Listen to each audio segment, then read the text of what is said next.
মায়াবিনী গাই কংগ্ৰেছে প্ৰতিবাদ আৰম্ভ কৰিছে ৰাজনীতি কৰিব কংগ্ৰেছে ন্যায়ৰ প্ৰক্ৰিয়াটোৰ লগত ন্যায় যদি থাকিলেহেঁতেন আমাক উপদেশ দিলেহেঁতেন যে এইটো কাম কৰক সিটো কাম কৰক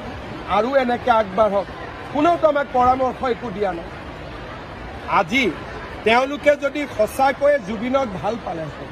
আমাক 10টা পৰামৰ্শ দিলেহেঁতেন মোক সাক্ষাৎ কৰিলেহেঁতেন যে মুখ্যমন্ত্ৰী মহোদয় এনেকৈ কৰক এনেকৈ কৰক এনেকৈ কৰক কোনোতো পৰামৰ্শ নাই কোনোতো এডভাইচ নাই খালি তেওঁলোকে ভাবি আছে যে এইটো দি আমি ইলেকশ্যনৰ বৈতৰণি পাৰ হ'ব লাগে মূৰ্খৰ স্বৰ্গত বাস কৰি আছে যোৱা কেইদিনমানৰ পৰা কংগ্ৰেছৰ ব্যক্তিসকলে আমি দুখীয়া মানুহক মিঠাতেল দিম বুলি কওঁতে আমাক ইটিকিং কৰি ছ'চিয়েল মাধ্যমত কথা কৈ আছে ৰাতিপুৱা মই ৰিচাৰ্চ কৰিছিলোঁ যে ইংলেণ্ডত কি খায়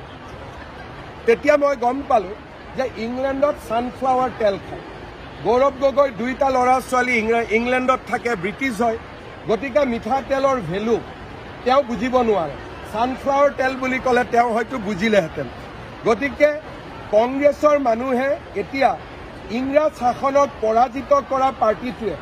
এতিয়া ইংৰাজী শাসনৰ তলতহে যাব আৰম্ভ কৰিছে যিটো এটা হাঁহি উঠাও কথা আৰু দুখ লগাও কথা